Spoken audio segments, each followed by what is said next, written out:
Oh, good afternoon, Jamie. How are you doing? Yeah, I'm good. I'm good. It's been raining a little bit more. I think this is definitely the end of summer. So Yeah, winter comes is well around. and truly coming, but when It you're in is. Krispy Kremes, life is good. Is it nice and warm? It's all good. Yeah, it is. Smashed a couple of donuts, Bob's your uncle. Big time. I need one Um, of those after today's workout. Jamie told me before this call that he'd never had a Krispy Kreme before. Unbelievable. You need to get yourself down here. Well, they've got posh Treat you donuts in London, don't they? Well, I see all those people have those donut time or whatever it's called. donut time. Is that I what think time it is? Donut time. all the people at Wit have got they always have these fancy donuts. So I probably need to try But I'll those. tell you what, no one's sending us them if they're getting them for free. No, that is very true. Right, let's get stuck into the week. Mine and James' goal for this week is to be a little bit more. What's the word? Efficient. Condensed, efficient. That's the one. That's the one. Than previous weeks. See if we can do it a little bit quicker, a little bit shorter, a little bit more concise.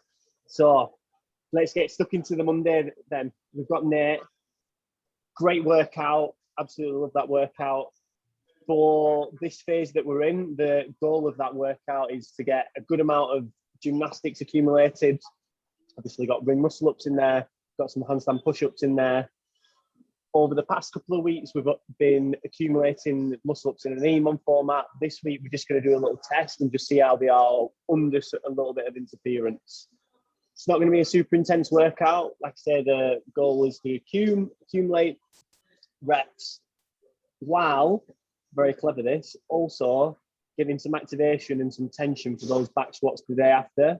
That's why kettlebell swings are in there as well. So 2 birds, 1 stone there, Jamie. Great stuff. Anything you want to add to that point? Yeah, just to kind of layer it on a little bit further for the coaches is when you're having the conversation with the members, this might be it's a great workout for someone who's just got muscle ups, because it's not a 30 ring muscle up for time workout where you're going to get exposed after a couple of sets.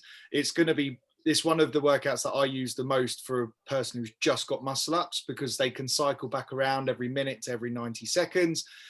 It might be worth, because the rep scheme's so small, someone who's on the verge of getting one is maybe having 2 attempts each time as well, because it might be later down the line. There was a lady got her first muscle up yesterday or today, and it wasn't until the end of the EMOM where she got it. She had 9 attempts before, so it wasn't because she was fresh. She was quite fatigued. It was just the movement pattern coming through. So great workout to kind of get people moving. Yeah, a good bit of sneaky priming for the next couple of days, where we're going to go heavy on the legs at 2 days in a row. Good stuff. Just one little thing to add to that. Scaling wise, if people are nowhere near that ring muscle up, get them to do the same scale or just a little bit of a higher scale than they've been doing in the EMOMs over the past couple of weeks. Okay, just to give you an idea there. So on Tuesday, we've got a big 5 rep max, Jamie, and we want to keep the volume a little bit lower for this, don't we? Yeah, so we've changed up the format ever so slightly from our 6, our 4 and our 2, where we prescribed a certain number of sets and we were following the same rep scheme as our max set. So with this, a slightly different format where with the 5 rep max, we're not going to build up in sets of 5. You can manage your 15 minutes as you feel comfortable. So you can kind of build it up. Some people might be more beneficial to do 5s to drill the movement pattern. I certainly know that anybody that's kind of going to go for a big load, if I'm going for a set of 5, I'm probably going to be building up in maybe a couple of sets of 5 at the lighter weights, but then 1s and 2s, just trying to get the system firing, maybe some jump squats in between, just kind of get myself really ready. So it brings the overall volume down, but it will increase the intensity up. So people won't be fatigued when they go for their big set. Just a very quick one on that point. This is specific to me, but something I really like to do on the lighter weights. Just like Jamie said, when I'm doing probably them sets of 5 early on, I just like to do a couple of pauses just in the bottom, just to just help with that mobility and just help me, figure out that good position in the bottom and just try and stay more upright. And 2, I just find that I just feel a little bit more primed when I'm going heavy. I know where that bottom position is, and I know I can kind of feel that bit of a bounce out. Rather than trying to cut it too short or not quite sure sending my bum a bit too far back. So that's a good little trick to kind of use there for those members that, maybe struggle with that. The next thing I just want to add to this, Jamie, and I know we're going to get called out today at some point. So we've got back squats on the Tuesday, and then we've got cleans on the Friday. What's the thinking there? Oh yeah, so not the Friday, the Wednesday. So kind of back-to-back days. Wednesday. Squatting. But what we spoke about before was they're interchangeable days, but that's our kind of conversation for in a second. So reasoning behind this, obviously a reduction in the volume. A lot of people will come away with some kind of nervous system that's fired up from a heavy set of 5, but it's not one of those ones that's going to build a huge amount of fatigue through volume. So another great way to prime the system, if you guys as coaches or members have ever had it where you have a leg heavy day and the next day you're in the warm-up, you're thinking there's nothing there's nothing happening today, and then all of a sudden something comes out of the bag and you're like, where on earth did that come from? Well, that's what we always keep talking about, those Thursday session where we build up some tension in the legs, we don't lose that nervous system that gets really sloppy and slow. So there possibly is another great opportunity, certainly for a beginner level athlete. They're not going to be able to exert themselves so much on that 5RM that they're going to come in and not be able to perform the next day on their 1 rep max. So again, another way of layering on some tension, and those guys might be in a good position to then slingshot them out of a nice heavy clean.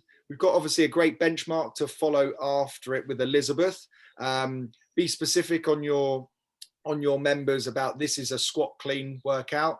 It is not, some people scale Elizabeth and do it as power cleans, and I would emphasize that it is a scaled workout. Everyone that power cleans Elizabeth's doing it in 3 minutes, and they're not doing a squat clean Elizabeth in 3 minutes. Encourage your members to scale the loading down to preserve the movement, as opposed to trying to RX the load and switching the movement to a power clean. We all love a power clean. I know Jack loves a power clean. I know I love a power clean, but sometimes we've got to go below parallel, haven't we? It's very true. 2 points I want to add to what you've just gone through there. So like we said about the back squats, there's not going to be that much fatigue in the legs actually built up from the day before. So the people's legs should be relatively fresh. It's more the CNS. So obviously for some people that maybe aren't as efficient at squatting, they might not feel quite as fresh on the Wednesday, but once they get primed and if they've had a good clean warm-up, you'll probably get into the swing of things pretty well. So like I said, once you've had a good barbell warm-up, which you should have before them squat cleans, you should be feeling not too bad, to be honest. That CNS should have woken up. So yeah. As well, again, just to kind of suit your gym if needed, that Wednesday and Thursday is interchangeable. So if you don't want your members squatting 2 days in a row for whatever reason, you can swap that Wednesday and Thursday around. I have added a little note in just to be like, just for you to bear in mind, like you can do that. It's not going to affect the rest of the week at all very much. I know Jamie said he's going to keep it the same how it is now. So yeah. Anything you want to add on that switching around, Jamie, or just on a point for that Wednesday, Thursday? Yeah, I think, I mean, they're very much interchangeable. If you have the problem where members are kind of sussing out the formula and you want to kind of give them a bit of a spike and a nudge to kind of, all of a sudden there's a recovery or a more of a mover based workout on the Wednesday, throw it in there. Like Jack said, I'm going to keep it the same. I feel like our members build a lot of momentum through Monday, Tuesday, Wednesday, both physically and mentally. And then Thursday, it's one of those workouts that they can come in and move. Psychologically, they don't feel under pressure to perform.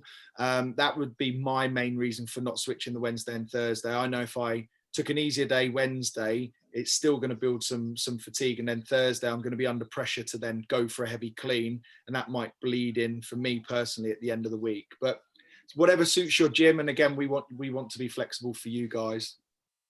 Some great points there. So just going on to the Thursday. So you've got a 3 minute AMRAP, 1 minute rest, 3 minute max meters on the machine, 1 minute rest. You've got 4 rounds. Very good this. So again, prime example of either treating this as special work. You can easily push them 3 minute AMRAPs because they're very low skill. So people can get a good workout in there. Or if people are pretty creamed after Monday to Wednesday and they've come in on the Thursday to move around, Like the movements are easy enough that they can take the time either between the exercises or slow the row of the bike down, you know, to make it more aerobic. So again, just make sure people are aware of that before they start the workout. Like very easy because it is low skill to just push hard, push hard, push hard. But then they're not going to have quite as much to give probably for the Friday, Saturday after that. So yeah, again, just make members aware of what they should be getting out of that day if they have trained beforehand or if they haven't. Cool. Going on to the Friday, Saturday, Jamie, got a couple of good partner workouts coming up. Do you want to hit us up with them? Yeah, so kicking off the Friday, for you guys, just really emphasize to the coaches the format behind this. I'll explain it as simply as possible because sometimes how it's written can confuse people. So you're going to be in a group of 3 and you've got 3 rounds of the workout to complete, and 1 round of the workout will compile of 3 rounds. So each individual person, so myself, Jack and another, all at the same time, do 3 rounds of 50 double unders and then 3 wall walks. So 50 doubles, 3 wall walks, 53, 53. And then once all 3 of us have completed that, and hopefully we've grouped our teams up so everyone finishes within 30 seconds of each other, that takes roughly 3 minutes from me doing this workout a couple of weeks ago. You then into a 100-calorie row or bike in your team of 3. And then once that's complete, that takes roughly 4 to 4.5 minutes. That's 1 round. And then you end up doing that 3 times in total. Now, you probably end up using the same machine throughout. I was fortunate enough that in the 3 rounds, I did 1 on the row, 1 on the bike, 1 on the ski, because it was a bit of an open gym tester.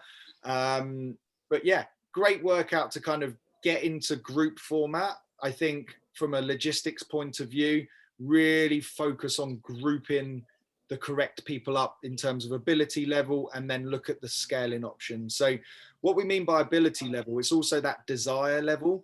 If you have a group of 3 that are about the same fitness level, but one's not wanting to push very hard today and the other 2 want to go after it, that's not the right group.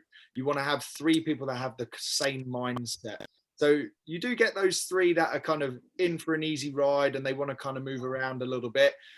You would prefer to have all 3 of those together rather than one person in the team shouting at those 2. Doesn't go well for your gym community. So as a group of coaches, I'd say the hardest part about the teams of 3 and 4s and 5s is finding the right dynamic in the group. But that goes back to your whiteboard and that goes back to finding who you know and who you can use to leverage in your class. So yeah, format wise, it's a good bit of fun. I was probably the middle athlete. What I mean by that is I wasn't the slowest one, but I wasn't the fastest one. The fastest one should always start on the machine as a bit of logistics, get them to just jump straight on the machine. Sounds good. Sounds like a good partner workout, that. Then on the Saturday, we've also got another partner workout, a variation of Come Climb with Phil, which is, again, on JST Compete, just keeping that wider community element in there. As you can probably tell from this workout, Phil Roy loves a pull, as do I, which I look at this workout and laugh it up.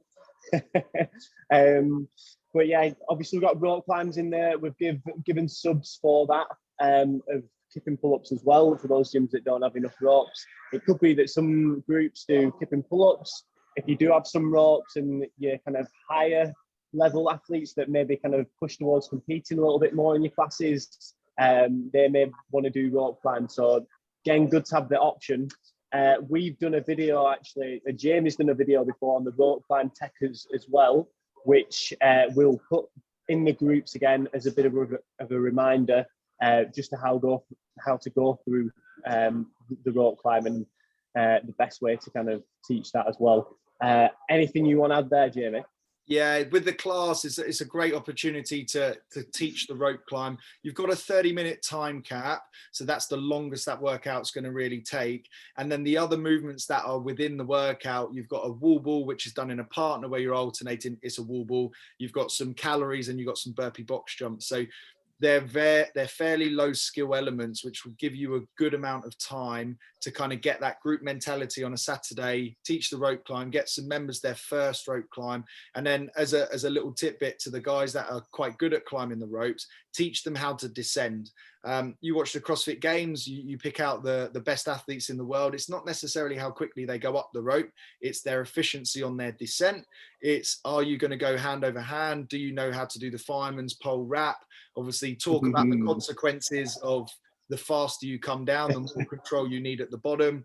But again, they're the bits that, rather than just getting the beginners coaching cues in, it's a bit like, okay, can you coach butterfly pull-ups in the class? Like, are you giving to that top 10% that have been through the learning phase and you can still teach them? And that's what really makes a coach an even better coach, is when you can coach anything at any time. Is it, like you say, having those extra kind of little tips, like you said, on the descent in your arsenal, and being able to challenge them higher level members? That's where people are really going to see the value in it, and really kind of be like, even though I can do rope climbs, and there's still stuff I can refine on it. So yeah, just kind of keeping everyone happy there. And obviously there'll be those members that maybe can do a couple of butterfly pull-ups, and just a good chance to kind of practice them as well. Just as an extra challenge that I'd probably do in this workout is, if as a team they drop the wall ball, or the wall ball touches the floor at any point, throw a penalty in there, make it a bit more interesting. So they've got to stay alert, they've got to stay on the ball for that whole half an hour. So I feel like, yeah, if I was doing that in a class, I'd definitely be throwing that in there as a little extra, so to speak. Yeah, without doubt, giving those people that think that they're going to get an easy ride. And also it keeps the better members engaged. The only reason those better members, or in brackets more advanced members, they start talking, they start having a chat, because they already know the low skill progressions. Whereas keeping those guys engaged gets you big buy-in. They're the guys that are probably the coaches, or they're the guys that will kind of help around the gym a bit more. So when you have them and you can help them, they'll certainly help you at certain points within your day. Another great key thing on that is, it's more likely that a lot of your gym members will do partner comps or team comps. Again, if they're just learning to stay a bit more switched on, a bit more on the ball, again, more likely when it comes to team comps to be more switched on again, and aware of what's going on, faster transitions, all that sort of stuff when they come to doing competitions. So you got to think about little things like that as well, to keep your members progressing. Going on to the Sunday, just wrapping up this week, imbalance work, got the usual kind of pump workout to go through, bicep curls and strict press 30-20-10. I love that with an empty bar. That's epic, an epic pump to finish a great week of training there. Anything you want to go through in particular on that Sunday, Jamie? We've got a bit of an EMON to finish it up there as well. Yeah, I think the imbalance work is crucial to kind of start to pull things back together. When you've got those bigger movements, as we start to intensify potentially our squatting and intensify our weightlifting into the next phase, if people are missing jerks, or if people are understanding that they're struggling in that lockout in the snatch, the conversations need to be had. Is it as an individual balance? Are you taking more loading on one? And these areas really expose weaknesses. And then once you start to dot up those weaknesses, the bilateral stuff starts to come in. With the workout, good bit of fun on here. I would say double dumbbell ground to overhead is a real tough exercise to do. It's a real kind of, it gets your midline really, really switched on. The more efficient you are with that, you watch these guys that are super efficient, they make it look like the dumbbell's 10 kilos lighter than the guy and girl who's kind of slogging through. Keeping that weight close to you, using it a bit like a swing in essence. So when you're touching it down by the ankles rather than by the toes. And then when it comes up, you've got that natural pop and press as you're coming up and overhead. Again, there's a good couple of ways to do that movement. You can either do it one full movement straight overhead, which probably few members will probably be doing, because you've got to have pretty strong posterior chain to do that. Like Jamie said, to the shoulders and then up. And the other key thing is actually bringing them down, rather than taking them down straight to the floor. Try bringing them down to the shoulders first, take out a bit of that momentum, a bit of that speed, and then going down to the floor after. You probably find that members can kind of just stay in control that little bit better. So yeah, just going through the different methods of how to do that movement, and in which situation, it would be good to use those different techniques as well. So yeah. Cool. Awesome. I feel like we've gone through that week pretty well, pretty concise compared to usual.